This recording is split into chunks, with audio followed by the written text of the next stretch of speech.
Hello everyone, welcome once again to Swami Vivekananda institute. मैं शिवम पांडे आज एक बार फिर से आपके सामने। और आप सभी को बता दूं कि ये क्लास आपकी सीयूटी एग्जाम्स को माइंड में रख के चलाई जा रही है। तो मैं आपको यहाँ पे जीके और जीएस का सिलेबस पढ़ाऊंगा जो कि सीयूटी एग्जाम्स के लिए काफी इंपॉर्टेंट है। और क्योंकि आप क्लास 12 पास करके जस्ट एग्जाम्स को देने के लिए आते हैं, आप इन चीजों से बहुत ज्यादा वेल अवेयर नहीं होते। कोई बात नहीं, अगर आप वेल अवेयर नहीं होते, मैं आपके लिए यहाँ पे खड़ा हूं और हम साथ मिलके इस एग्जाम्स को क्रैक करेंगे। तो बिल्कुल परेशान नहीं होना है, आपको बस टाइम टू टाइम चीजों को फॉलो करना है, मेरे साथ बने रहना है वीडियोस में। और आप पाएंगे कि एक टाइम के बाद आपको इसमें कोई दिक्कत नहीं होगी, आप क्वेश्चंस को बहुत ही आसानी से क्रैक कर सकते हैं। अब सवाल ये है, आज का टॉपिक क्या है। मैं आपको बता दूं, आज का टॉपिक बहुत ही इंटरेस्टिंग है। अगर जिन बच्चों ने क्लास 11 12 में इकोनॉमिक्स पढ़ी होगी तो उनके लिए तो थोड़ा आसान होगा, लेकिन जिन बच्चों ने इकोनॉमिक्स नहीं पढ़ी है उनके लिए भी ये बहुत ज्यादा इंपॉर्टेंट होने वाला है। और यहाँ से सवाल, ऐसा दुनिया में कोई एग्जाम नहीं है इंडिया में जो कंडक्ट किया जाता हो जहां पे इस टॉपिक से सवाल नहीं आते हैं। किसी भी तरह के एग्जाम को उठाइए, इकोनॉमिक्स में ये जो टॉपिक आज आप पढ़ने वाले हैं इसमें क्वेश्चन आते ही आते हैं। तो सवाल ये है, टॉपिक क्या है। तो टॉपिक है आपका RBI monetary policy. What is RBI, RBI है क्या, और आरबीआई की मॉनेटरी पॉलिसी क्या होती है, मतलब बैंक्स कैसे वर्क करते हैं, आरबीआई के फंक्शंस क्या क्या हैं। इन सारी चीजों के बारे में आज इस लेक्चर में आप पढ़ने वाले हैं। जो प्रीवियस वीडियो था मैं उसको बता देता हूँ कि आपने प्रीवियस वीडियो में क्या पढ़ा था। प्रीवियस वीडियो में हमने पढ़ी थी फिजिकल पॉलिसी। फिजिकल पॉलिसी के गवर्नमेंट बजट के बारे में पढ़ा था। वहां पे हमने पढ़ा था कि गवर्नमेंट के बजट बनाने का पर्पस क्या होता है। और इसी के साथ साथ हमने ये चीजें देखी थी कि गवर्नमेंट बजट बनाती कैसे है, कहाँ से गवर्नमेंट की इनकम आती है और कहाँ कहाँ गवर्नमेंट खर्चे करती है।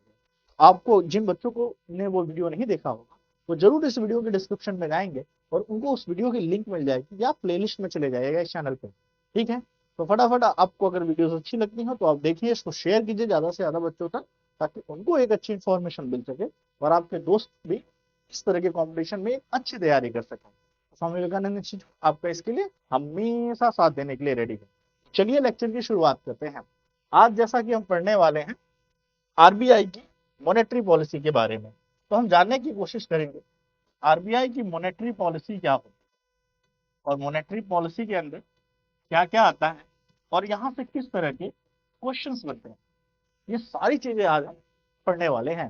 तो सबसे पहले आरबीआई के बारे में जान लेते हैं। आप सभी ने सुना है कि सर आरबीआई को रिजर्व बैंक ऑफ इंडिया कहते हैं। जी हाँ, तो ये तो बहुत ईजी बात है सर। सर ये स्टार्ट कब से हुआ, तो देखिए, is in an apex bank that controls entire banking system of the country. It is the sole agency of note issue in a country. अरे ये तो सीधे पता चल गया सर कि जो नोट इशू करने का काम है वो किसका है, आरबीआई का है। क्योंकि आप किसी भी करेंसी पे क्या होता है, आरबीआई के गवर्नर का क्या होता है, आरबीआई के गवर्नर का उस पे साइन होता है।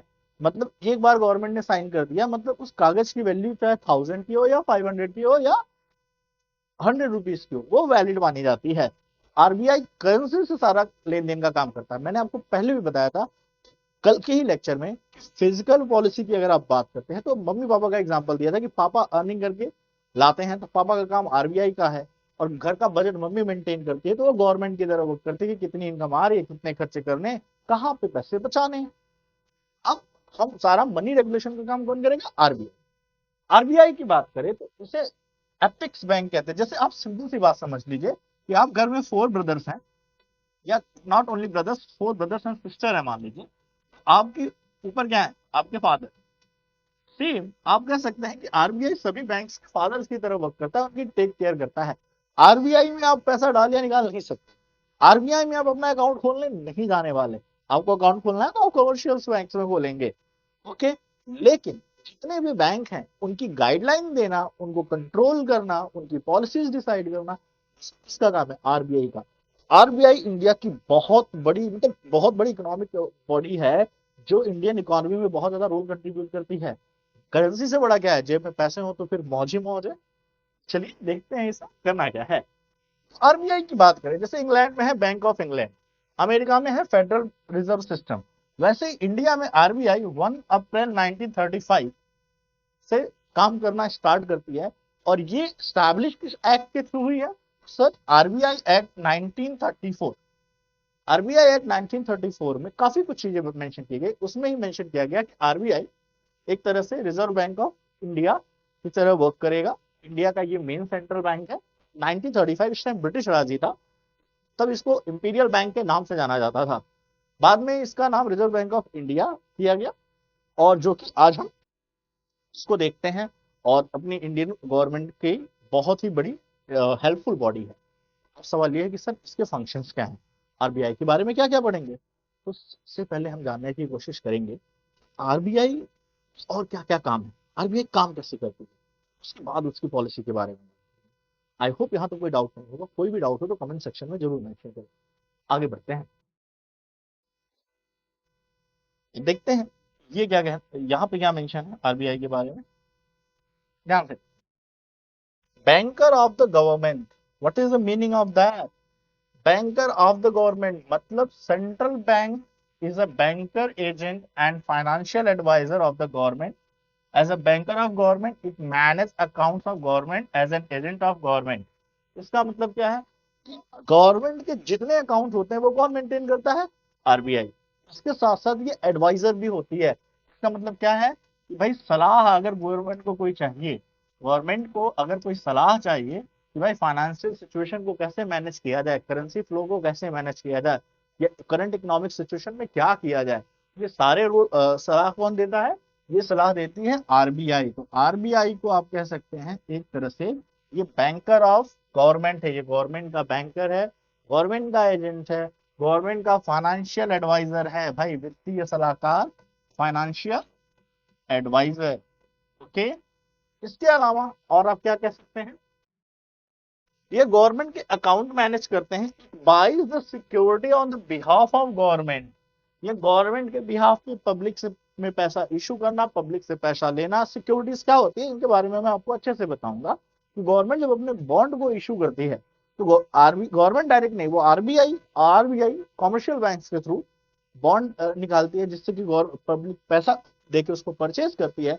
बाद में जब पैसे रिटर्न करती है तो भी गवर्नमेंट के लिए रिटर्न करती है। तो आरबीआई गवर्नमेंट के काम करती है, इन तरह से उसकी हेल्प करती है। इसके अलावा as a financial adviser bank advise government from time to time economic and financial monetary matters.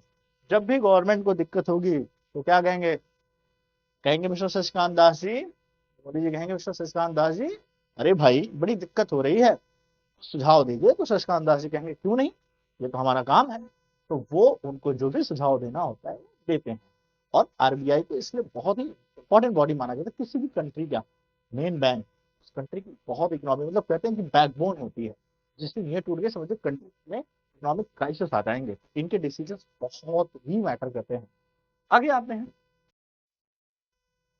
In situation of deficit government budget the government often seeks loan the central bank. अच्छा, deficit government budget का मतलब क्या है sir, आपको last class में याद होगा, मैंने आपको बताया था बजट में क्या होता है, एक होता है जीरो सम बजट, एक होता है सरप्लस बजट, और एक होता है डेफिसिट बजट। इसका मतलब क्या, जीरो सम में क्या सर, जितनी इनकम है, जितनी रिवेन्यू है, उतने ही एक्सपेंडिचर है, जितना कमाई है उतना ही खर्चा है। एक होता है कि इनकम ज्यादा है, रिवेन्यू ज्यादा है और एक्सपेंडिचर कम है, इसे हम क्या कहते थे, सरप्लस। डेफिसिट बजट का मतलब क्या है, आप एक्सपेंडिचर खर्चे ज्यादा हैं और रेवेन्यू कम है। जब ये केस होता है, इसमें क्या होता है, अगर आपने खर्चे ज्यादा किए हैं और आपकी इनकम कम है तो खर्चे किए कैसे, भाई पैसा नहीं आया, मतलब उधार लिया, आपने क्या किया, पैसा उधार लिया। कभी कभी जब गवर्नमेंट के पास पैसा कम होता है तो वो सेंट्रल बैंक से लोन भी लेती है, और सेंट्रल बैंक से जब आरबीआई से हमारी गवर्नमेंट लोन लेती है, इसको हम एक प्रॉपर वर्ड से डिफाइन करते हैं, और वो वर्ड हमेशा याद रखिएगा, डेफिसिट फाइनेंसिंग। कई बार एग्जाम्स में पूछा गया है कि what is the meaning of deficit financing. आपका आंसर क्लियर होना चाहिए कि जब भी सेंट्रल गवर्नमेंट, भाई जब भी सेंट्रल गवर्नमेंट आरबीआई से लोन लेती है, उस प्रॉपर टर्म को हम क्या कहते हैं, डेफिसिट फाइनेंसिंग। आई होप आपको ये बात तो क्लियर आ गई होगी। तो एक बार फिर से रिवाइज कर लेते हैं बड़े आराम से, और लेक्चर को आराम से देखते हैं, बहुत ही कुल हो गया। एक बार रिवाइज करते हैं, ये क्या करती है, गवर्नमेंट के एडवाइजर है सर, एजेंट है, फाइनेंशियल हेल्प करती है, गवर्नमेंट के सारे अकाउंट्स को होल्ड करती है, उसकी देख रेख करती है, फाइनेंशियल में करेंसी सर्कुलेशन को रेगुलेट करती है। सारे काम आरबीआई के हैं और आरबीआई इस काम को बहुत ही अच्छे से करती आ रही है। आरबीआई का रोल हमारी लाइफ में बहुत ज्यादा इम्पैक्टफुल है, उसके हर एक डिसीजन हमारी पॉकेट पे डायरेक्ट असर करते हैं। आई थिंक इस स्लाइड में आपको कोई दिक्कत नहीं हुई। चलिए हम चलते हैं थोड़ी अपनी अगली स्लाइड। अब हम बात करेंगे इसकी कि सर और क्या क्या काम है, क्या इतने ही काम है। देखिए, फंक्शन ऑफ सेंट्रल बैंक। अब भाई आरबीआई के फंक्शंस क्या क्या है, आरबीआई क्या क्या काम करती है, थोड़ा इसके बारे में हम बात करते हैं। हम बात करेंगे issuing authority of currency note. Central bank of a country has exclusive right of issuing note. 20th century central bank was known as Bank of Issue. Central bank is sole agency of issuing currency notes, which is a legal tender. अच्छा, चलिए sir, ये तो आप वही चीज कह रहे हैं कि करेंसी इशू करती है तो करेंसी इशू करती है, इसमें नया क्या है। अरे भाई रुको, वर्ड है यहाँ पे, बड़ा मैटर करता है। आपने सुना नहीं, मैंने अपनी पेन रोक दी वहां पे, कौन सा था वो? अरे ये था legal tender. Sir legal tender का मतलब क्या है भाई? सीधी बात है, एक करेंसी जिसकी पेपर वैल्यू पता नहीं कुछ पैसे होती हो, उस पे गवर्नमेंट की साइन होते ही या गवर्नर की साइन होते ही वो क्या बन गया, एक लीगल टेंडर है। लीगल टेंडर का मतलब है ये all over the country accepted है। करेंसी आपकी लीगल टेंडर है। आप करेंसी की जगह कुछ और लेके जाइए तो उसकी वैलिडिटी पे डाउट होता है। लेकिन जब किसी दुकानदार को 10 रुपए 5 रुपए जो भी आप देते हैं, वो क्या होता है, सीधे 100 रुपए एक्सेप्ट करता है। क्यों? क्योंकि सरकार ने वादा किया है कि मैं धारक को 10 रुपए वचन देने का, अदा करने का वचन देता हूं, और उस पर आरबीआई के गवर्नर की साइन एनफ होती है कि वो ऑल ओवर इंडिया कंट्रीज में भी रुपीज जहां एक्सेप्टेड है एक्सेप्ट किए जाते हैं। आरबीआई के थ्रू छापी गई नोट लीगल टेंडर है, और लीगल टेंडर ऐसा है जिसको बिलीव करके कोई भी आपको गुड्स का एक्सचेंज कर सकते हैं। तो लीगल टेंडर है, ये याद रखिएगा। 1 rupees coin and notes are issued by ministry of finance. मतलब 1 रुपीज का जो क्वाइन होता है, 1 रुपया, और या इसकी जो नोट होती है, ये अगर कई बार पूछा गया है कि भाई हमको करेंसी के बारे में सुन लिया है तो हम कहते हैं कि सेंट्रल बैंक सारा करता है, तो इसी में थोड़ा सा ट्विस्ट आता है। एग्जामिनर को जब ट्विस्ट करना होता है ना, तो पूछ कहते हैं तो 1 रुपए का क्वाइन और नोट कौन इशू करता है, तो हम फटाक से बोल देते हैं सर आरबीआई। नहीं नहीं, याद रखिएगा, ये हाईलाइटेड पॉइंट है, इसको कहीं आप लिख भी लीजिएगा कि 1 रुपये का कॉइन और नोट्स कौन इशू करता है, वो करती है मिनिस्ट्री ऑफ फाइनेंस करती है। ओके, तो 2 पॉइंट हो गए। करेंसी कौन इशू करता है? आरबीआई। 1 रुपीज के नोट और 1 रुपीज के कॉइन कौन इंट्रोड्यूस करता है? Ministry of finance. यहाँ तक कोई डाउट? I hope. चलिए आगे बढ़ते हैं।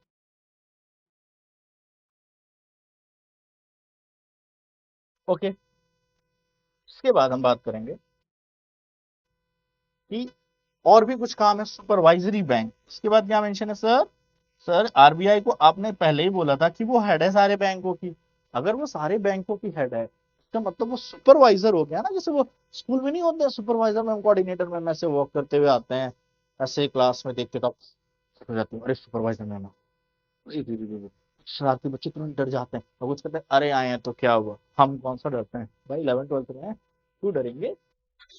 चलता है, कोई बात नहीं, आते हैं इसमें, हम देखते हैं क्या। तो हम कहेंगे कि bankers bank and supervisory bank. Bankers bank का मतलब ये सभी बैंक का बैंकर्स है, मतलब जितने भी ये पब्लिक सेक्टर के आपको बैंक दिखते हैं, बैंक ऑफ बड़ौदा दिख जाते हैं, चाहे आप एसबीआई ले लो, जितने भी बैंकों में आपके अकाउंट वगैरह हैं, उन सभी का ये बैंकर है भाई। उन सबको पैसा आरबीआई देती है जरूरत पड़ने पे। तो मतलब सबका फादर हो गया एक तरह से, आप कह सकते हो। ऊपर से सुपरवाइजर भी करता है कि भाई तुम कुछ गलत कर रहे हो, या फाइनेंस में या करेंसी से रिलेटेड या कुछ भी पॉलिसी में ऊपर नीचे कर रहे हो, तो आरबीआई नाप देगी तो ये रे तुम क्या कर रहा है भाई, रुको रुको, तुम इधर आओ इधर आओ इधर आओ, उसको सुधारेगी। तो आरबीआई का काम सुपरवाइजरी का भी है, तो सब कुछ आरबीआई की निगरानी में होता है, उसके आगे से आपको होके जाना पड़ता है। तो central bank the bankers bank and also play supervisor role. ये बैंकर्स का बैंक है और सुपरवाइजर का रोल है, मतलब कि भाई सबको सुपरवाइज करता है कि कौन कैसा काम कर रहा है। इसके अलावा the same relation with the customer the countries as a commercial. मैं आपको सिंपल लैंग्वेज में समझाऊं तो आरबीआई का कस्टमर कौन होगा? सर आरबीआई मेन बैंक है, तो जितने भी scheduled and non scheduled bank, मतलब एक सिंपल से मैं बात करूं कि जितने भी उसके अंदर ये कॉमर्शियल बैंक्स आते हैं, ये क्या है? आरबीआई के कस्टमर है। और सेंट्रल बैंक इन कॉमर्शियल बैंक के कस्टमर क्या है? पब्लिक। तो जो रिलेशन पब्लिक का, आम जनता का कॉमर्शियल बैंक से होता है, वही रिलेशन कॉमर्शियल बैंक का आरबीआई से होता है। भाई आप क्या करते हैं? अपना पैसा यहाँ जमा करते हैं, यहाँ से आपको लोन मिलता है, तो आप क्या करते हैं? डिपॉजिट यहाँ करेंगे। भाई आप अपना पैसा डिपॉजिट करेंगे और ये पब्लिक को लोन देते हैं। यही काम आरबीआई करता है कि ये भाई आरबीआई इनको लोन देता है, इन कॉमर्शियल बैंक को लोन देता है, तो ये इससे फायदा होता है। इस तरह का रिलेशन है, कस्टमर का रिलेशन है। तो आरबीआई देखो, कोई भी दुकानदार अपना कस्टमर नहीं तोड़ता। आरबीआई भी चाहती है कॉमर्शियल बैंक फायदे में रहेंगे, कायदे में रहते हैं, फायदे में रहते हैं, तो वो फायदे में तो आरबीआई फायदे में, आरबीआई फायदे में तो गवर्नमेंट अपने आप फायदे में रहेगी। कोई भी अपना कस्टमर बिगाड़ना नहीं चाहता, चाहे वो मीडिया ही हो, क्या किसी ना किसी सरकार को कस्टमर बना के उसकी बढ़ाई करती रहती है। चले आगे हम। It accepts deposits from the commercial bank and offer them loan।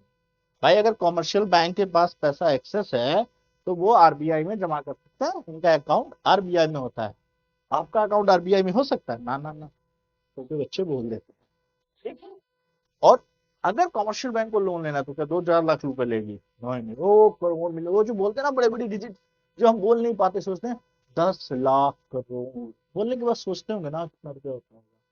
वैसे ही अमाउंट जब लेना होता है तो वो आरबीआई देती है, आम पब्लिक को जरूरत नहीं। क्या करेंगे?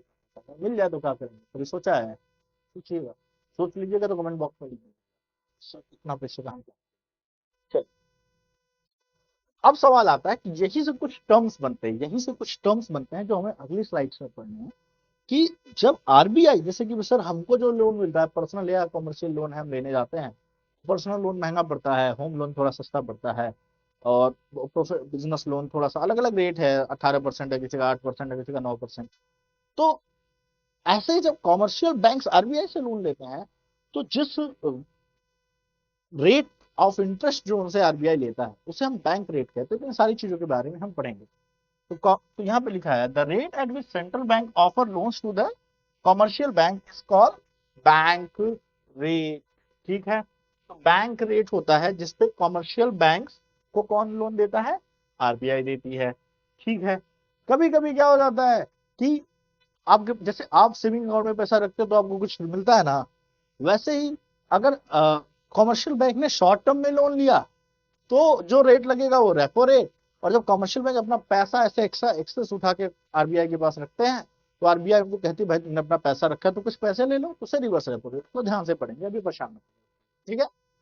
और as a supervisor central bank regulate and control commercial bank. RBI continue exercise inspection on commercial bank. RBI given licence to commercial bank. मतलब किसी भी बैंक को कमर्शियल बैंक की कैटेगरी में आएगा कि नहीं आएगा, इसका लाइसेंस कौन देगा? आरबीआई से अप्रूवल लेना पड़ता है। तो आरबीआई ये इंश्योर करती है कि कोई बैंक जो कॉमर्शियल बैंक की कैटेगरी में आता है वो उसके सारे मिनिमम क्राइटेरियाज को कंप्लीट करे, सारे स्टैंडर्ड को कंप्लीट करे। तो सारे स्टैंडर्ड कंप्लीट रहेंगे, आरबीआई सेटिस्फाई हो जाएगी कि हाँ ये पब्लिक का पैसा नहीं डूबेगा, तो फिर आरबीआई के उसको लाइसेंस प्रोवाइड करते हैं। फिर वो बैंक पब्लिक के बीच में आते हैं, पब्लिक के डिपॉजिट्स लेते हैं, उनको लोन देते हैं, डिमांड ड्राफ्ट लेते हैं, चेक लेते हैं, मतलब जो भी काम होता है वो सारे के सारे करते हैं। अगर पेनाल्टी भी लगाती है, भाई सीधी बात है कि अगर सुपरवाइजर, जैसे आप ढंग से काम नहीं करते, स्कूल में पढ़ाई नहीं करेंगे, तो क्लास टीचर पनिशमेंट देती है ना, या स्कूल प्रिंसिपल के पास ले जाएंगे तो वो बोलेंगे चलो यहाँ गैलरी में खड़ा रहो। और जानते हैं क्या होता है? 3-4 बच्चे दोस्त से गैलरी में खड़ा होंगे ना, एक दूसरे को देख के हंसेंगे पहले तो, अरे तू भी खड़ा है, और उसके बाद जो जाता है ना वो ऐसे घुर के जाता है, तो बोलते हैं अच्छा ठीक है बताएंगे तुमको, उसको बाद में जाके धमकाते भी हैं। अलग अलग तरीके के लोग हैं, आपने कोई उस कैटेगरी में होगा तो मैसेज कीजिएगा, आप पढ़ेंगे तो बताएंगे आप। इसलिए जानते हैं इन सारी चीजों को कि ये पेनल्टी क्या है, ये कैश रिजर्व रेशियो क्या है, ये स्टैच्यूटरी लिक्विडिटी रेशियो क्या है, ये सारी चीजें हम जानने की कोशिश करेंगे अभी अपने इसी लेक्चर में। बने रहिए। उससे पहले एक और जान लीजिए, अभी तक हमने क्या पढ़ा कि सर ये तो गवर्नमेंट के सारे काम करती है, फिर कॉमर्शियल बैंक इनके कस्टमर है, तो जैसे कॉमर्शियल बैंक पब्लिक के साथ अपने रूल रेगुलेशन लगाते हैं, वैसे आरबीआई कॉमर्शियल बैंक पे अपने रूल एंड रेगुलेशन लगाते हैं। उसके बाद लेंडर ऑफ लास्ट रिजॉर्ट, इसका मतलब क्या है? Commercial bank liabilities demand deposit many times, कभी कभी क्या होता है यार कि सीधी बात है, आप ही के पास पैसा कम पड़ जाए तो आप जाके उधार नहीं ले देते दोस्त से, अच्छा दोस्त है तो 2-4 दिन के लिए देगा, पैसा नहीं लेता, नहीं तो जाएंगे किसी आप बड़े बड़े मनी लेंडर के पास, तो बोलेगा अच्छा ठीक है इतना टका लेंगे, जरूरत है तो लो नहीं तो जाओ कहीं और। ऐसे ही लेंडर ऑफ लास्ट रिजॉर्ट का मतलब कि जब भी कॉमर्शियल बैंक के पास किसी ओकेजन पे क्राइसिस से गुजरते हैं भाई, किसी तरह के क्राइसिस से गुजरते हैं, फाइनेंशियल क्राइसिस से, तो आरबीआई कहती है भाई ये तो मेरा कस्टमर है, अगर आज ये परेशान होगा कल को दूसरा बैंक परेशान होगा, कल को तीसरा होगा, और भाई मेरा कस्टमर परेशान होगा तो मेरा बिजनेस कैसे चलेगा? फिर उस कस्टमर उस बैंक के कस्टमर पब्लिक है, पब्लिक परेशान होगी, तो हमारा तो काम ही है ना इसको मैनेज करना, तो आरबीआई कहेगा अच्छा परेशान मत हो, कोई बात नहीं कुछ करते हैं, जैसे आपके दोस्त नहीं होते, अच्छा चल परेशान मत हो, कुछ कर देंगे, तो वैसे ही करते हैं। तो bank help commercial bank in the critical situation, central bank, अब मतलब आपको पता होगा कि प्राइवेट सेक्टर बैंक्स भी होते हैं, जैसे आप एग्जांपल लीजिए यस बैंक, 2018-19 की बात है, मुझे एग्जैक्ट नहीं पता, मेरा भी इस बैंक में अकाउंट है, तो मुझे पता है, तो यस बैंक कोलैप्स हो गया था, तो उसको आरबीआई ने टेक ओवर किया, उसको उस फाइनेंशियल से निकाला। तो ऐसा होता है, ऐसे कितने बैंक है जो मतलब अप्रॉक्स ओपन होते हैं, सही से चलते हैं, फिर वो सही से चल नहीं पाते हैं, तो उस केस में आरबीआई, इसलिए कहा जाता है लेंडर ऑफ लास्ट रिजॉर्ट, कि भाई हम हैं, आरबीआई कहती है आखिरी ऑप्शन हमें, पहले हाथ पांव मार लो, जब कुछ नहीं होगा, जैसे पापा कहते कहते ठीक है भाई जा जो तुम्हारा मन करता है कर लो, जब कुछ नहीं होगा तो तुम्हें घर आना ही है। अच्छा, तो सर इसके अलावा क्या आरबीआई का काम होता है? इसको लिखते जाइएगा ये सारे पॉइंट, इसको पॉइंट्स को अपने नोट्स में अच्छे से लिखते जाइएगा, ऐसा कुछ भी नहीं है जो आपको लिखने में दिक्कत होती हो, मैं जो बोल रहा हूँ आप उस सेंटेंस को भी एक लाइन में लिख सकते हैं, अपनी लैंग्वेज में लिख सकते हैं, ये तो मैं यहाँ लिखते चलता हूँ, समझिए इसको, ये क्या करते हैं, customer of for custodian of foreign exchange reserve, भाई सीधी बात है कि जो बाहर से डॉलर आता है, आपको पता ना कि अमेरिकन डॉलर में यूएस डॉलर में ही सारा अभी भी एक्सेप्टेंस पूरे ऑल ओवर द वर्ल्ड है, हालांकि इसमें काफी सारे चेंजेस आ रहे हैं, इंडियन रुपीज को भी कई सारी कंट्री ने एक्सेप्ट करना शुरू किया, बट अभी भी डिपेंडेंसी यूएस डॉलर में ज्यादा है। तो भाई सीधी बात है कि जब भी आप कुछ एक्सपोर्ट करते हैं या कुछ भी इंपोर्ट करते हैं, इन दोनों केसेस में आप पेमेंट लेते हैं या देते हैं, दोनों केसेस में क्या होता है, डॉलर का रोल आता है, ठीक है। तो ये हमें पता है, आपने अभी देखा कि श्रीलंका बैंकरप्ट हो गया, उसके पास फॉरेन एक्सचेंज रिजर्व नहीं बचा, पाकिस्तान की वही हालत है, कुछ दिन में शायद ये आ जाए बैंक करप्ट हो जाए, अगर लोन नहीं मिला ये मत से। तो हम देख रहे हैं ये क्यों बैंक करप्ट हो रहा है, क्यों इनका, क्योंकि इनके पास ये जो फॉरेन एक्सचेंज रिजर्व है ना, डॉलर नहीं है, आपके पास करेंसी में केवल रुपए का नोट छापे जा रहे हैं, छापे जा रहे हैं, इससे कुछ नहीं होगा, ये होना चाहिए भैया, बड़ा मैटर करता है, यूएस डॉलर अभी है इसमें दम, ठीक है। ये आरबीआई का जो गुल्लक है जिसमें ये रहता है, आरबीआई इसको कम नहीं होने देता, कहता ना ना ना ये कम हो गया बाबू तो बड़ी बेइज्जती होगी दुनिया में, हम अपने पड़ोसियों की कैटेगरी में ना आए, कभी ना आए, मर जाना है भाई, इंडियंस हैं, इतने बुरे दिन नहीं आए हमारे, हम क्या करेंगे भाई। तो ये central bank is the custodian of nation foreign exchange, तो फॉरेन एक्सचेंज रिजर्व को संभालना आरबीआई का काम होता है कि भाई तुम इसको मेंटेन करके रखो, गवर्नमेंट की पॉलिसीज बोलो बदलाव करे जो करना है करने, लेकिन ये मेंटेन करके रखो, हम इस सिचुएशन से नहीं गुजरना चाहते हैं, आप भी नहीं चाहेंगे, मैं भी नहीं चाहूंगा, देश की बात है। The central bank only maintain foreign exchange reserve but also exercise manage to floating ensure stability of exchange rate in the international market, तो भाई ये केवल ऐसा नहीं कि गुल्लक में जमा करके ही रखना है, उससे रिलेटेड अगर कोई रूल रेगुलेशन है या कुछ अदर एक्टिविटीज है उसको भी मैनेज करते हैं भाई, ऐसे थोड़ी है कि हम बैठे हैं लाओ गुल्लक पे पैसा डालो, गुल्लक पे निकाल ले जाओ, इससे कोई देगा? अरे हम इंडियंस हैं, घर में सब्जी लेने जाते हैं, मम्मी देती है उसमें से भी 20 रुपया मार लेते हैं, चलो खा के आप, सब नहीं किया है, इससे भाई होते हैं जिनकी पॉकेट मनी मिलती है, करते हैं, वैसे इंडिया में भी है, इसलिए इन सारी चीजों को आरबीआई मतलब रेगुलेट भी करती है कि भाई इंश्योर करो कि ये गड़बड़ ना हो पाए, जो गुल्लक है ये भरा भरा रहे, ठीक है। Manage floating refers sale and purchase of foreign exchange with a view of achieving stability.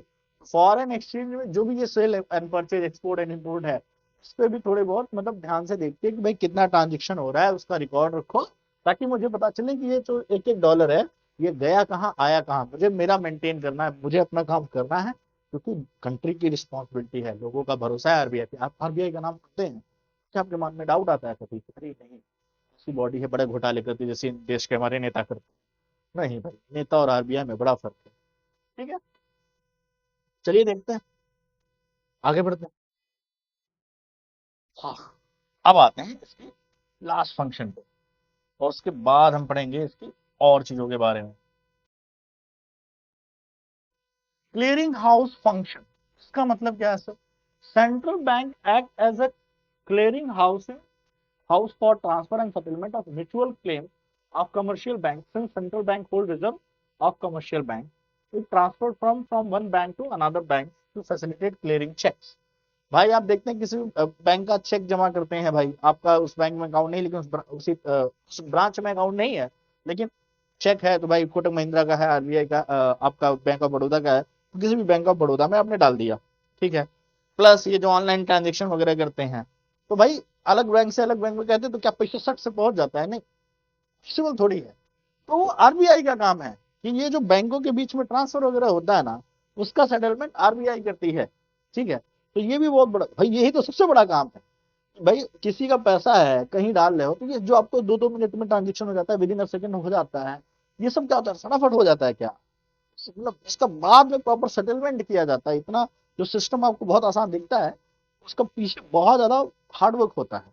तो वो भी काम क्या करती है? आरबीआई करती है। तो आरबीआई देखती है कि भाई दो कॉमर्शियल बैंक्स हैं, तो उनका सेटलमेंट रहे, कोई डिस्प्यूट ना हो जाए, पैसे को ट्रांसफर को लेकर डिस्प्यूट ना हो, इसका ध्यान भी आरबीआई बखूबी रखती है। अब आते हैं हम अपनी मॉनेटरी पॉलिसी पे। आप तब से वेट ही कर रहे होंगे ये है क्या, ठीक है। अब आते हैं मॉनेटरी पॉलिसी पे। सर, ये मॉनेटरी पॉलिसी का वेट तो मैं कब से कर रहा था, लेकिन उससे पहले आपके लिए ये जानना जरूरी था कि आरबीआई और क्या क्या काम करती है। जब तक आप आरबीआई के बारे में थोड़ा डिटेल नहीं जानेंगे, तो कोई भी सवाल, जरूरी थोड़ी मॉनेटरी पॉलिसी से आपसे करंट रिजर्व रेशियो भी पूछा जाए। अरे भाई, आरबीआई को बैंकर ऑफ गवर्नमेंट किसे कहते हैं, एजेंट ऑफ गवर्नमेंट किसे कहते हैं, रिजर्व फॉरेन एक्सचेंज रिजर्व कब को कौन मैनेज करता है, ये सारी चीजें ना मैटर करती हैं। अब मॉनेटरी पॉलिसी में आप सब कुछ जो पढ़ेंगे वो होगा कि आरबीआई का कॉमर्शियल बैंक से जो रिलेशन होता है, कैसे इस पे कंट्रोल करती है कॉमर्शियल बैंक को, मतलब ये अपने कस्टमर के साथ कैसे डील करती है, यही रिलेशन आप पढ़ने वाले हैं। आरबीआई का कॉमर्शियल बैंक से सारा का सारा रिलेशन आप यहाँ पढ़ने वाले हैं। इसके अलावा हम पढ़ेंगे कि जब आरबीआई से कॉमर्शियल बैंक के रिलेशन का हमारी डेली लाइफ पे क्या इम्पैक्ट आता है। आई होप आप लोगों को चीजें समझ में आ रही होंगी। जो चीजें ना समझ में आए उसको कमेंट बॉक्स में मेंशन जरूर किया करें। इससे क्या होगा कि आप, मुझे भी पता चलेगा कि आप लोगों को कहाँ कहाँ दिक्कत हो रही है, ठीक है। तो चलिए, अच्छा भाई कॉमर्शियल बैंक्स क्या होते हैं सर, सवाल ये है। तो देखो यार, कॉमर्शियल बैंक की बात करें तो मैंने अभी आपको दिखाया था कि आरबीआई का 1934 का शेड्यूल था, एक्ट था। तो जब मैं आपको आरबीआई के, जब बैंकिंग हिस्ट्री पढ़ाऊंगा, मतलब सभी बैंकों के बारे में बताऊंगा, एक लेक्चर होगा जिसमें हम पढ़ेंगे कि टाइप्स ऑफ बैंक्स क्या होते हैं, तो उसके ड्यूरेशन में मैं आपको बताऊंगा कि कॉमर्शियल बैंक क्या होता है, या ये जो पब्लिक सेक्टर बैंक्स क्या होते हैं, फॉरेन बैंक्स क्या होते हैं, ये शेड्यूल 1 शेड्यूल 2 क्या होता है, ये सारी चीजें मैं आपको अपने आने वाले लेक्चर में बताऊंगा। तो बैंक के बारे में पूरी डिटेलिंग जानने के लिए नेक्स्ट लेक्चर का वेट जरूर कीजिएगा, वो जल्दी ही मिलेगा आपको। चलिए देखते हैं, कंट्रोल्स ऑफ क्रेडिट। अच्छा, इसका मतलब क्या है? क्रेडिट का मतलब सर जी उधार वगैरह देना जो वो होता है। तो ये कह रहा है the most important function of central bank is to control supply of money in the economy. क्योंकि ये करेंसी को क्या करते हैं सर, प्रिंट करते हैं भाई, ये करेंसी प्रिंट करते हैं। तो करेंसी को केवल प्रिंट करना ही आसान नहीं होता, उसकी सप्लाई को भी कंट्रोल करना पड़ता है। तो भाई सप्लाई कंट्रोल अगर आपका अच्छा नहीं है, तो सब कुछ बेकार हो जाएगा कुछ ही दिन में, ठीक है। तो इसलिए सीधी बात यहाँ पे है, कंट्रोल करना का काम क्या है? Control the supply of money in the economy, it implies increase and decrease in the supply of money by regulation of creating of credit by the commercial bank. ठीक है, तो होता क्या है आप समझिए। कॉमर्शियल बैंक्स आरबीआई से उधार लेते हैं पैसे। कॉमर्शियल बैंक क्या लेते हैं? आरबीआई से लोन लेते हैं, और ये फिर किसको देते हैं? पब्लिक को पैसा देते हैं। पब्लिक किससे लोन लेती है? कॉमर्शियल बैंक से। तो ये इस तरह से टू वे में ट्रांसफर होता रहता है। तो सीधी बात है कि अगर आरबीआई कॉमर्शियल बैंक को कम पैसे देगी, कॉमर्शियल बैंक पब्लिक को कम पैसा देंगे। सीधी बात है, आपको अपने खर्चे बढ़ाने हैं तो पापा आपकी जेब में कम पैसा डालेंगे तो आप अपने खर्चे भी कम करेंगे ना। पापा आपको अधिक पैसा देंगे तो आप खर्चे अपने ज्यादा बढ़ा देंगे। बड़े सिंपल से फैमिली रिलेशन से भी आप इसको समझ सकते हैं। ठीक है, तो हम कहेंगे सर कि दो तरह की सिचुएशन जो आपने बोली थी, इन्फ्लेशन और डिफ्लेशन, कल भी ये मैंने कल की क्लास में समझाया था कि करेंसी का फ्लो मार्केट में ज्यादा होना और एक होता है करेंसी का बहुत ही कम फ्लो होना मार्केट में। ये दोनों इन्फ्लेशन और डिफ्लेशन की कंडीशन होती है। During inflation supply of money is restricted. तो भाई अगर मार्केट में खूब पैसा हो गया तो क्या करना है? हमें पैसे को मार्केट में जाने से रोकना है, हमें उसको कंट्रोल करना है। आप बहुत ज्यादा पैसे खर्च करने लगे, आप बड़े लापरवाह हो गए, खर्चीले हो गए, पापा ने कहा रुको भाई कम उड़ो, मैं बताता हूँ तुम्हारी पॉकेट मनी कल से होश हो जाएंगे, पापा ऐसे कैसे चलेगा। लेकिन ऐसे ही चलता है क्योंकि आप समझ नहीं रहे, आप खर्चे पे खर्चा किए जा रहे हैं। उसके बाद की बात हम करेंगे कि भाई ड्यूरिंग द डिफ्लेशन आप बड़े परेशान हो गए, पापा है 2-3 दिन देखेंगे, मैं कहेंगे जा जी लो जिंदगी, क्या मैं ऐसे सुला के बैठा रहता है। तो भाई वो डिफ्लेशन की कंडीशन में भी क्या होता है? मनी सप्लाई को बढ़ा दिया जाता है। आरबीआई ऐसे ही काम करती है उसी टर्म में। तो चलिए देखते हैं और क्या इसमें कैसे ये वर्क करते हैं एग्जैक्टली। तो आइए, मॉनेटरी पॉलिसी की बात की जाए अगर, तो मॉनेटरी पॉलिसी जो होती है इसमें दो तरह के टूल्स होते हैं। आरबीआई के दो हथियार माने जाते हैं, मतलब मेनली। एक होते हैं क्वांटिटेटिव। क्वांटिटेटिव का मतलब जो मात्रा को, मनी की सप्लाई में जो मात्रा, करेंसी जो है, जितनी नोटें हैं कितनी मात्रा में ये मार्केट में होनी चाहिए, उसको कंट्रोल करते हैं। तो क्योंकि ये मात्रा को कंट्रोल करते हैं तो इसे कहते हैं क्वांटिटेटिव। क्वांटिटी, मात्रा को कंट्रोल करना। और दूसरा क्या होता है? क्वालिटेटिव। क्वालिटेटिव मेजर्स होते हैं जो फंक्शंस को और अच्छा बनाने के लिए किए जाते हैं। दोनों मेजर्स को पढ़ना है, पहले बार देख लेते हैं। जैसे इसमें क्या लिखा है? Bank rate, repo rate, sir CRR और एसएलआर है जिसको इक्वली आप कहते हैं एलआरआर, ओपन मार्केट ऑपरेशंस हैं, रिवर्स रेपो रेट है। तो ये क्या है, कैसे, सब पढ़ेंगे, परेशान होते हैं अभी धीरे धीरे सारी चीजें। फिर ये लिखा है marginal requirement, moral suasion and credit rationing. ये क्या होते हैं, इनके बारे में भी हम जानने की इसी लेक्चर में अभी हम इन सभी चीजों के बारे में आपसे डिस्कस करने वाले हैं। तो चलिए सबसे पहले हम स्टार्ट करेंगे इसके बारे में। सबसे पहले हम स्टार्ट करेंगे यहाँ पे, हम स्टार्ट करेंगे बैंक रेट और रेपो रेट के बारे में कि बैंक रेट और रेपो रेट क्या होते हैं। ओके, चलिए इसके बारे में स्टार्ट करते हैं। सबसे पहले बात करेंगे बैंक रेट। अभी मैंने आपको इसके बारे में बताया ही था कि बैंक रेट क्या होता है, फिर से समझ लेते हैं और इसको और अच्छे से डिस्कस कर लेते हैं। देखिए, बैंक रेट और रेपो रेट, पहले मैं इसके डिफरेंसेस लिख देता हूं ताकि आप अपने नोट्स में लिख सकें। अगर आप बैंक रेट की बात करेंगे तो आप इसको सिंपली में लिखिएगा कि जिस रेट या दर पे, रेट को दर कहते हैं हिंदी में, दर पे आरबीआई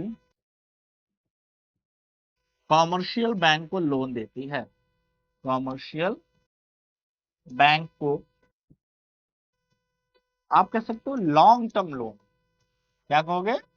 लॉन्ग टर्म लोन देती है, उसे आप कह सकते हो, उस रेट को हम क्या कहते हैं? लॉन्ग टर्म लोन देती है, उसे आप कहते हो बैंक। इसे आप इस तरह से लिख लो क्योंकि बड़ा ज्यादा कंफ्यूजन होता है बच्चों में, तो आप इसे सिंपल लैंग्वेज में लिख लो। रेट ये द लिख दिया है भाई, थोड़ा देख लीजिएगा, आप इसको ऐसे ही लिख लो, ज्यादा अच्छा रहेगा।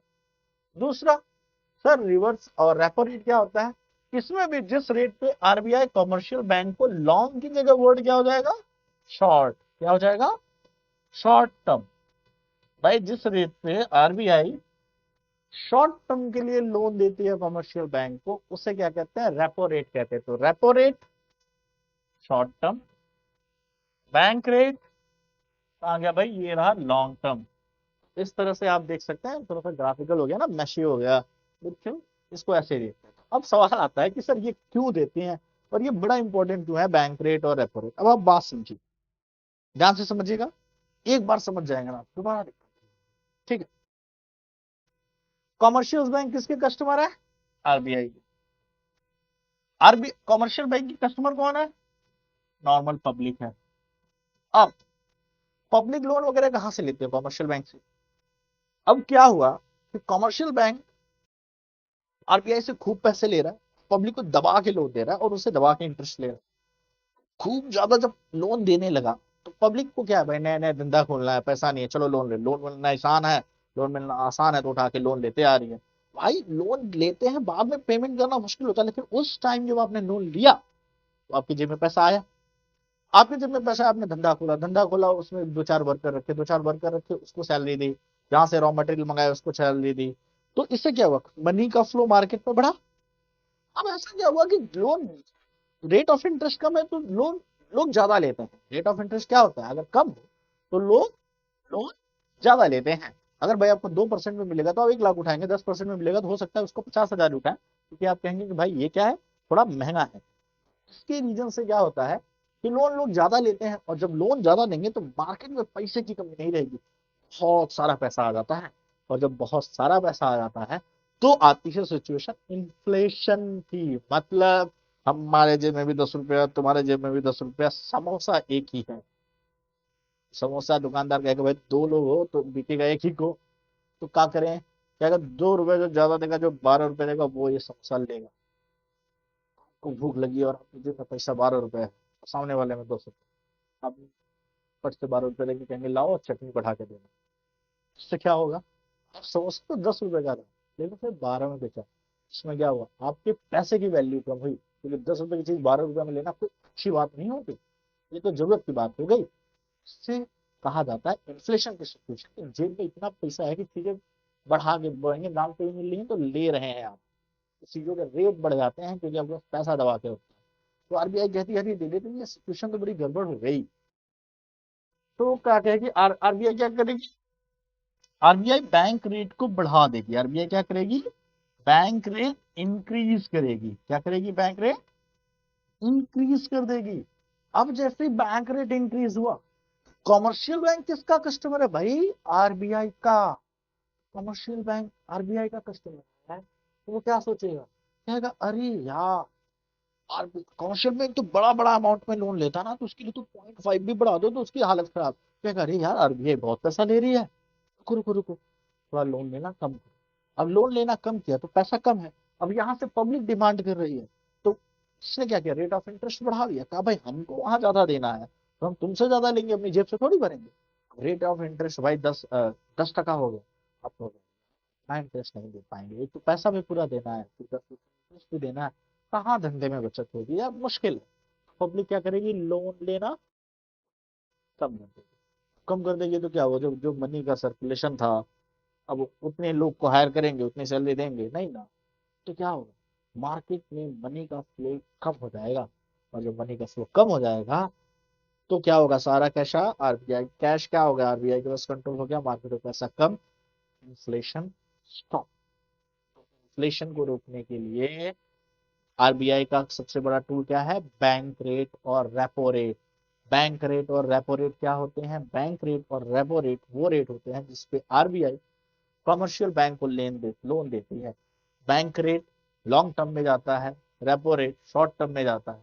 और अगर आपको करंट में बैंक रेट जानना है और रेपो रेट जानना है तो मैं आपको बता दूं, प्रेजेंट टाइम में रेपो रेट है 6.50, तो रेपो रेट इस टाइम पे 6.5% है। तो भाई 100 रुपये, 100 रुपये पे मतलब आप कह सकते हो कि ये 6.5 रुपये जाएगा। उसके अलावा आप कहोगे सर बैंक रेट कितना है, बैंक रेट क्योंकि लॉन्ग टर्म का लोन है तो थोड़ा सस्ता मिलना चाहिए, बैंक रेट सर 5.15% है। ये डेटा चेंज होता रहता है, आरबीआई टाइम टू टाइम, मतलब हर एक क्वार्टर में भी चेंज कर सकती है भाई, हर किसी क्वार्टर में फाइनेंशियल सिचुएशन चेंज हो गई, ये बदल सकती है। तो हो सकता है जब आपकी एग्जाम्स आए उस टाइम पे आप एक बार फिर से देख लीजिएगा कि क्या नया बैंक रेट और रेपो रेट है। तो ये बैंक रेट 5.15% है। तो जब भी, सीधी बात है, इन्फ्लेशन की सिचुएशन है, कंट्रोल करना है तो रेपो रेट बढ़ा देगी आरबीआई, बैंक तो रेट ऑफ इंटरेस्ट बढ़ जाएगा। तो क्या होगी, कॉमर्शियल बैंक लोन कम देगी क्योंकि लोन की डिमांड पब्लिक से कम होगी क्योंकि रेट ऑफ इंटरेस्ट ज्यादा है। ये एरो यही दिखा रहा है कि रेपो रेट बढ़ाओ, बैंक रेट बढ़ाओ। रेपो रेट बढ़ा दिया, बैंक रेट बढ़ा दिया, तो क्या हो गया, रेट ऑफ इंटरेस्ट ज्यादा हो गया। तो आप क्या करोगे, लोन कम करो, लोन महंगा हो गया तो लोन की डिमांड कम हो जाएगी, तो मार्केट में पैसा कम पहुंचेगा। समझ में आ गया? नहीं समझ में आया तो रिवाइंड करके देखो, इजी है और एग्जाम में आता है, ये याद रखना। ठीक है, तो बैंक रेट रेपो रेट का यही हाल है। डिफ्लेशन हो गया सर, मान लीजिए एक कंडीशन तो थी, मार्केट में खूब पैसा था। अच्छा एक टाइम आ गया कि भाई किसी के पास पैसा ही नहीं है मार्केट में, पब्लिक के पास परचेजिंग पावर ही नहीं है। जैसे कि इस टाइम पे थोड़ा मंदी का दौर चल रहा है, लोग कहते हैं बड़ी मंदी है, भाई मार्केट में जेब में पैसा है, खाने का नहीं है, बेसिक नीड्स कंप्लीट नहीं कर पा रहे हैं, तो हम कहाँ से ये जो नया नया फैशन वाला आया है भाई उसको खरीदेंगे, उससे आगे थोड़ा ट्रिमिंग वमिंग कराएंगे, बाल और ग्रूम कराएंगे, भाई चंगा लगना सबको अच्छा लगता है, लेकिन जेब में पैसा होना चाहिए। जब आप खर्च ही नहीं करेंगे, दुकानदार के पास दुकानदार के पास पैसा नहीं है, तो रेगुलेट कैसे होगा? इस कंडीशन में कहती है आरबीआई कि अच्छा एक काम करते हैं, चलो भाई ये जो बैंक रेट है तुम्हारा 5.15%, चलो इसको भाई एक एक्सेप्शनल मार दो कि 4% कर दो, और ये जो तुम्हारा रेपो रेट है 6.5% है, तो इसको 6% कर दो। 0.5% बहुत होता है क्या? तो जैसे ही 0.5% या इसको 1.5% गिराया गया ना, वैसे ही क्या होगा, कमर्शियल बैंक को लोन मिलना आसान हो जाएगा, क्योंकि अब उसको इंटरेस्ट कम पे करना, तो क्या करेगी, ज्यादा पैसा उठाएगी, ज्यादा पैसा उठाएगी। पब्लिक को तुरंत आपके पास कॉल आने लगेगा एजेंट का, हेलो मैम आपने लोन के लिए अप्लाई किया था, अभी क्या है रेट ऑफ इंटरेस्ट कम हो गया है, पहले आपका 12% था, अब ये 8% पे। मैम बोलो कितना लोन लेना है? मतलब देखते नहीं हो, मम्मी पापा से पूछेगा जिन्होंने लोन लेके रखा है, कितनी कॉल आती है, अब एक बार ऐसे सर्च करो कि लुकिंग फॉर द लोन या लोन के जैसा कुछ सर्च कर लो, तुरंत 4-5 बैंक का कॉमर्शियल प्राइवेट बैंक का कॉल आ जाएगा, अरे मैम आप लोन के लिए देख रही हैं, हमारे पास ऑफर आया है, आप टॉप अप लोन ले लो। अच्छा पहले 13% का था, अभी 12% ही है, टीचर्स के लिए स्पेशली 0.15% कम कर दिया है, 12.75% ही देना है। ऐसी ऐसी कॉल आती है। वो इन सब का होता है कि जब भाई rate of bank rate repo rate गिरा देती है आरबीआई, तो क्या होती है, कमर्शियल बैंक को लोन देने की कैपेसिटी बढ़ जाती है, तो कस्टमर ढूंढते हैं भाई कोई इनको ले लो, और जिनको जरूरत होती है तुरंत उनको कॉल आती है, भाई जिनको जरूरत होती है वो लेते हैं।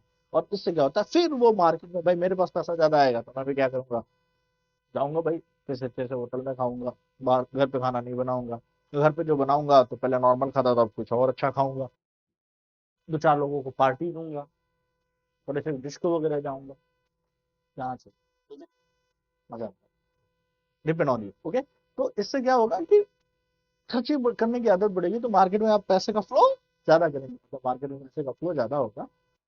सिचुएशन समझ में आई बात? आगे चलते हैं, आते हैं भाई, ये तो हो गया सब बैंक रेट और रेपो रेट। इसके अलावा क्या आप पढ़ाना चाहते हैं? अरे भाई अभी तो बाकी है, तो क्वांटिटी में ही है आप। दूसरा आता है करंट रिजर्व रेशियो, सीआरआर और एसएलआर, सॉलिडरी, ओके, लिक्विडिटी रेशियो, ये आते हैं। तो भाई सीआरआर, करंट रिजर्व रेशियो क्या है? करंट रिजर्व रेशियो का मतलब, करंट रिजर्व रेशियो इसे कहते हैं करंट रिजर्व रेशियो। भाई आरबीआई कहती है कमर्शियल बैंक्स को ये कहती है कि तुम जितना भी पब्लिक से डिपॉजिट लेते हो, जितना भी पब्लिक से डिपॉजिट लेते हो, उसका कुछ परसेंट तुम हमारे पास रख दो, आरबीआई के पास रख दो, कुछ परसेंट किसके पास रख दो, आरबीआई के पास कैश के फॉर्म में रख दो। ठीक है, तो cash, sorry it's not cash current, that's my bad, cash reserve ratio, ठीक है सॉरी, इसे क्या कहते हैं, कैश रिजर्व रेशियो, कि भाई जितना भी कैश आता है उसका कुछ टका मेरे पास तुम रख दो, ताकि लिक्विडिटी बनी रहे, भाई आपके पास मतलब पैसे बने रहे, कैश में कुछ अमाउंट रहे। उसके बाद आता है सेचुरेटरी लिक्विडिटी रेशियो। इसका मतलब क्या होता है, आरबीआई कहते हैं कि तुम्हारे पास जितना भी, मान लो भाई कि तुम्हारे पास 100 रुपए आते हैं, बैंक में डिपॉजिट होते हैं, तो तुम 100 का 100 लोन नहीं दे सकते। इस समय से तुम्हें मान लो, जैसे प्रेजेंट टाइम में अगर मैं ध्यान सही बोलूँ तो सीआरआर 4.5% है, मतलब 100 रुपए में 4.5 रुपए तो तुम्हें आरबीआई के पास रख देने हैं। ठीक है। उसके बाद जब आप बात करेंगे एसएलआर की, तो एसएलआर में गवर्नमेंट ये नहीं कहती है बैंक को कि आप कैश में रखो, ऐसा कुछ नहीं कहती है, लेकिन ये कहती है कि आप लिक्विडिटी के फॉर्म में इसको रखो। ठीक है। एसएलआर जिसे आप कहते हैं एक तरह से स्टैट्यूटरी लिक्विडिटी रेशियो, जैसा नाम है वैसा ही काम है, लिक्विडिटी रेशियो। ये क्या होता है सर, इसमें क्या करना होता है अगर कैश के फॉर्म में नहीं रखना है, इसे हम कहते हैं, ये है प्रेजेंट टाइम में आपका 18%। कितना है? 18%। मतलब गवर्नमेंट कहती है कि 4.5 मुझे दे दिया, 18 रुपए तुम 100 रुपए में से गवर्नमेंट बॉन्ड ले लो, सिक्योरिटीज ले लो, गोल्ड ले लो, मतलब फिक्स एसेट नहीं लेकिन फ्लोटिंग एसेट की तरह भाई, फ्लोटिंग एसेट की तरह ऐसे एसेट्स रखो जो इजिली लिक्विड में कन्वर्ट हो जाए, जिनको इजिली आप करेंसी में कन्वर्ट कर लें, जिनको आप इजिली कैश में कन्वर्ट कर लें, इस तरह से। तो कहते हैं कि गोल्ड में इन्वेस्ट कर दो, गवर्नमेंट बॉन्ड ले लो। तो क्या हुआ सर, 100 के बाद 18 रुपए ऐसे चले गए, 22.5 चले गए। अब कितना बचा, अगर मैं सही हूं तो 77.5 रुपीज आपके पास बचते हैं। अब गवर्नमेंट कहती है तुम इसी में अपना व्यापार करो, तुम इसी में अपना व्यापार करो, इसी में अपना अपना खर्चा चलाओ, लोन दो, सारी एक्टिविटीज करो। इतना पैसा तो तुम्हें ऐसे रखना है, कुछ कैश के फॉर्म में और कुछ गोल्ड, आप गोल्ड ले लो या गवर्नमेंट गवर्नमेंट के बॉन्ड ले लो, गवर्नमेंट बॉन्ड लेके भी आप उसमें पैसा इन्वेस्ट कर दो। तो इस तरह से आपको क्या करना है, लिक्विडिटी, लिक्विड के फॉर्म में रखना है कुछ कैश, लिक्विडिटी बनाए रखनी है। ये सभी बैंक्स को, कमर्शियल बैंक्स को करना पड़ता है। इससे क्या हुआ, कम से कम 100 का 100 तो वो नहीं दे रहे ना, उनके पास कुछ तो बच रहा है। अब गवर्नमेंट क्या करेगी फिर से, अगर इन्फ्लेशन की सिचुएशन है तो केवल बैंक रेट और रेपो रेट ही नहीं, इस रेट को भी क्या करेगी भाई, अभी 18% है और 4.5% है। गवर्नमेंट अब कहते हैं कि एक काम करो भाई, तुम चलो 10 रुपीज कैश रखो और तुम्हें 20 रुपीज लिक्विडिटी के टर्म में रखना है। अरे भाई अब तो 30 चले गए, अब सारा काम कितने में करना है, 70 रुपीज में करना है। पहले मेरे पास 77.5 थे, ये अच्छा था या ये अच्छा है?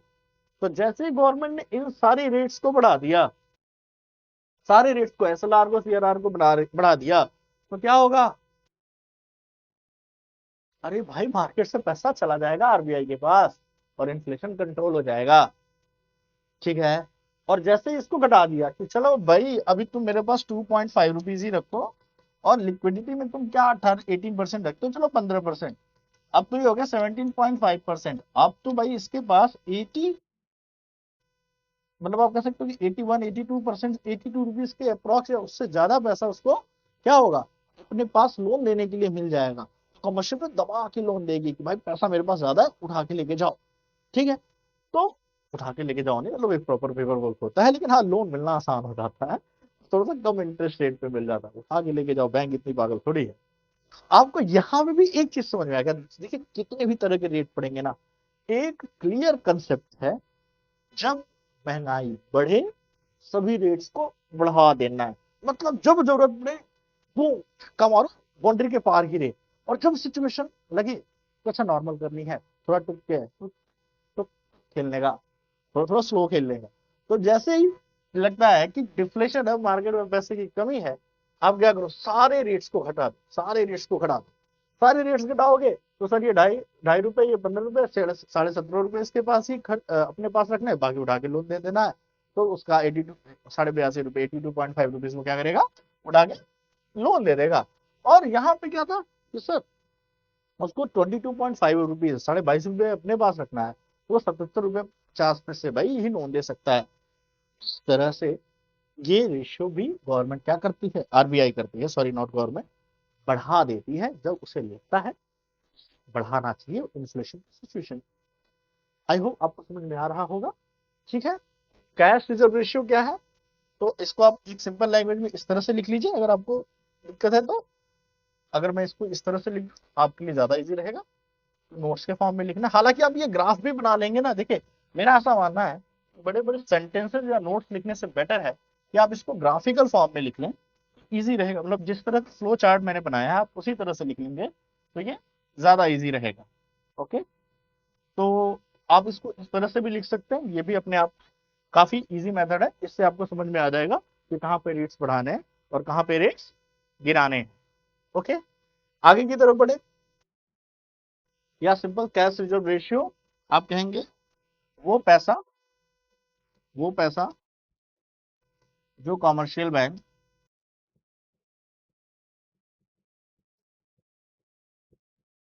आरबीआई के पास रखते हैं, आरबीआई के पास कैश में रखते हैं। ठीक है, उसके बाद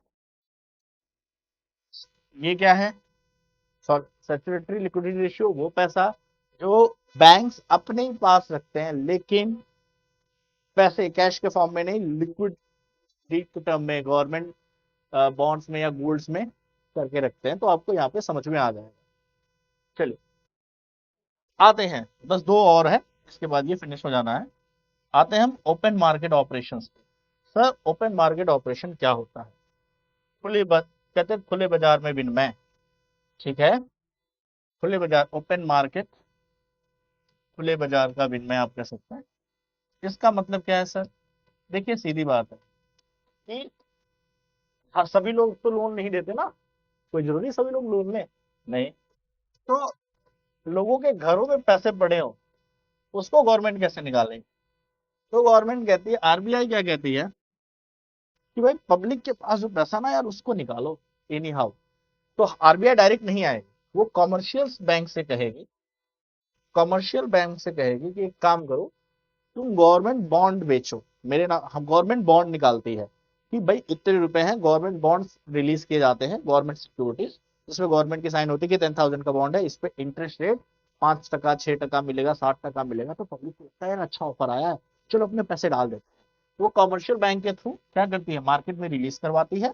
पब्लिक जाकर कॉमर्शियल बैंक से क्या करते हैं, गवर्नमेंट बॉन्ड में इन्वेस्ट करते हैं, अपना पैसा डालते हैं और वो बॉन्ड पेपर लेके चली आती है। ठीक है, इससे क्या हुआ, पब्लिक का पैसा कॉमर्शियल बैंक से किसके पास, आरबीआई के पास चला गया। तो आरबीआई ने क्या किया, कैश का फ्लो रोक लिया इन्फ्लेशन की कंडीशन में, जब मार्केट में उसको लगा पैसा ज्यादा है। फिर जब डिफ्लेशन की कंडीशन आई तो आरबीआई ने क्या किया, वही जो उसकी गवर्नमेंट सिक्योरिटी थी, ये कॉमर्शियल बैंक के थ्रू ही फिर पब्लिक को वापस कर दिया। जब पब्लिक को वापस करेगी उसमें क्या होगा, मतलब परचेज करेगी, पब्लिक से क्या करेगी, परचेज। पहले क्या किया था, सेल किया था, बेचा था अपने सिक्योरिटीज को, बाद में क्या करेगी, परचेज करेगी। वापस की जगह आप ये वर्ड यूज कीजिए, परचेज करेगी। जब परचेज करेगी, जितना इंटरेस्ट ऑफ रेट बोला है गवर्नमेंट ने, उसको आरबीआई ने वो भी देना पड़ेगा। तो भाई अगर आपने 100 रुपए का बॉन्ड लिया था, बाद में आपको 1200 रुपए मिल रहा है, 200 रुपए एक्स्ट्रा मिल रहा है, मतलब आपको 200 रुपए एक्स्ट्रा मिले, तो आपके पास एक्स्ट्रा इनकम आ गई ना, आपको पैसा भी मिला प्लस एक्स्ट्रा इनकम आ गई। तो मार्केट में क्या हुआ, पैसे का फ्लो बढ़ गया। तो क्या करेगी, आप सीधी बात समझिएगा, जब मार्केट में इन्फ्लेशन की सिचुएशन होगी तो गवर्नमेंट बॉन्ड्स को क्या करेगी, सेल करेगी। और जब मार्केट में डिफ्लेशन की सिचुएशन होगी तो उस बॉन्ड्स को क्या करेगी, परचेज करेगी। तो selling in the case of inflation and purchasing in the case of deflation. Make sure. Okay. So to control inflation, sells the security to the public. Public withdraw money from commercial bank. Okay. तो क्या होगा, public ने क्या किया, और उसके अलावा public क्या करती है, जैसे ही लगता है कि भाई गवर्नमेंट सिक्योरिटी से इसमें पैसा डालना चाहिए, तो जाके कमर्शियल बैंक से अपना पैसा निकाल लेगी और क्या करेगी, उस बॉन्ड में डाल देंगे। तो पैसा चला गया आरबीआई के पास, तो कमर्शियल बैंक के पास पैसा क्या हो जाता है, कम हो जाता है, तो वो लोन भी नहीं दे पाते हैं। ठीक है, इस तरह से। और ये आपका हो गया। इसके बाद आते हैं, एक और है हमारे पास, उसे बेसिकली ओपन मार्केट कहते थे। आगे आते हैं, रिवर्स रेपो रेट। अभी आपने रेपो रेट पढ़ा था, ये क्या है सर, रिवर्स रेपो रेट क्या है? तो रिवर्स रेपो रेट की बात की जाए तो जो रिवर्स रेपो रेट है ये थोड़ा सा उल्टा है। जैसे हमने कहा ना कि आरबीआई है, कॉमर्शियल बैंक है और पब्लिक है, राइट, कॉमर्शियल बैंक है और पब्लिक है, सब एक दूसरे से इंटरलिंक्ड है। ठीक है, तो पब्लिक अपने डिपॉजिट कहाँ जमा करती है? सेविंग अकाउंट में। आप कहाँ जमा करेंगे? सेविंग अकाउंट में। तो कुछ आपको पैसे मिलते हैं, उस पर कुछ कंफर्म ब्याज मिलता है। तो कभी कभी जब कमर्शियल बैंक्स के पास बहुत ज्यादा पैसा होता है, एक्स्ट्रा पैसा होता है, आरबीआई कहती है एक काम करो ना, चलो तुम कुछ पैसे ना मेरे पास जमा कर दो, कुछ कर दो मेरे पास कुछ चीजें जमा कर दो, और मैं तुमको ना उस पे इंटरेस्ट रेट दूंगा। तो कमर्शियल बैंक कहते हैं क्या जाता है यार, जैसे मतलब हमारे पास एक्स्ट्रा पैसे हैं तो उसको आरबीआई के पास रख दो, उसके कुछ पैसे तो मिल रहे हैं ना। उसको कहते हैं reverse repo rate. Reverse repo rate में कई बार कुछ लोग ऐसा कहते हैं कि आरबीआई को कमर्शियल बैंक लोन देते हैं। ना ना ना ना, पापा को क्या लोन दे? ठीक है। तो कमर्शियल बैंक अपना जो एक्स्ट्रा इनकम होता है वो उठा के आरबीआई के पास रख देते हैं, और जब आरबीआई के पास रखते हैं तो क्या होता है? अब देखिए ना, पब्लिक है, कमर्शियल बैंक है, आरबीआई है। रिवर्स रेपो रेट में क्या होगा? कमर्शियल बैंक अपना पैसा उठा के आरबीआई के पास रख देगी। तो अब उसके पास क्या होगा? पैसा थोड़ा सा पब्लिक को देने के लिए कम हो जाएगा, क्योंकि पब्लिक को लोन देने के बाद उसमें बड़ा डिस्ट्रीब्यूशन होता है, बड़े खर्चे आते हैं। और आरबीआई के पास पैसा रखने के बाद क्या होता है? आराम से है कि आरबीआई तो कहीं भी पैसा लेके भागने वाली नहीं है, वो तो पैसा देगी ही देगी। हालांकि रिवर्स रेपो रेट बहुत कम होता है, आई थिंक करंट में 3.25%। रेपो रेट की तरह नहीं है, आरबीआई इतनी पागल नहीं है कि अपने पास जैसे सेविंग अकाउंट में पैसा कम मिलता है, वैसे जब कमर्शियल बैंक अपना पैसा आरबीआई के पास रखते हैं उसको इंटरेस्ट रेट कम मिलता है, लेकिन फिर भी 3.25% अच्छा रेट है। अगर किसी को गवर्नमेंट ने आरबीआई ने 3.5% कर दिया, तो कमर्शियल बैंक अपना पैसा पब्लिक को देने के बजाय किसके पास रखना शुरू करेंगे? आरबीआई के पास रखेंगे कि भाई यहाँ पे रेट ऑफ इंटरेस्ट हमें ज्यादा मिल रहा है, पब्लिक को देने पे उतना नहीं मिल रहा है, तो जहां ज्यादा पैसा मिल रहा है वहां चलते हैं। तो जब यहाँ चले जाएंगे तो यहाँ पे लोन लेना कम कर देंगे।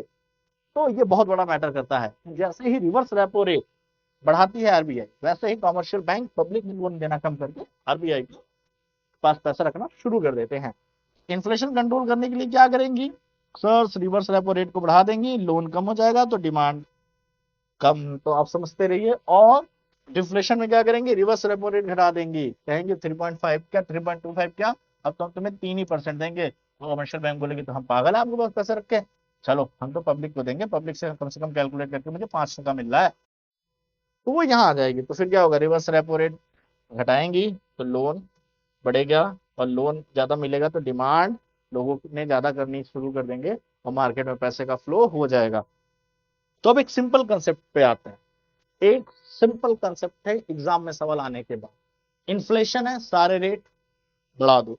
डिफ्लेशन है, सारे रेट गिरा दो। क्वेश्चन सीधा आता है, in case of inflation RBI will take the measurement of and increase bank rate, decrease bank rate, decrease reverse repo rate. नहीं नहीं नहीं नहीं, मतलब डिक्रीज रेपो रेट नहीं। सीधा माइंड में कंसेप्ट रखना है, ऐसे याद रखना है। जब इन्फ्लेशन होगा सारे रेट बढ़ा दो तथास्तु, जब डिफ्लेशन होगा सारे रेट गिरा दो तथास्तु। तो सर पढ़ाया क्यों? अरे भाई नाम तो पता होना चाहिए, तुम्हें पता ही नहीं है। कभी उसी रेट के बारे में पूछ लिया कि एसएलआर क्या होता है, कैश रिजर्व रेशियो क्या होता है, रेपो रेट क्या होता है, रिवर्स रेपो रेट क्या होता है, ये तो पता होना चाहिए।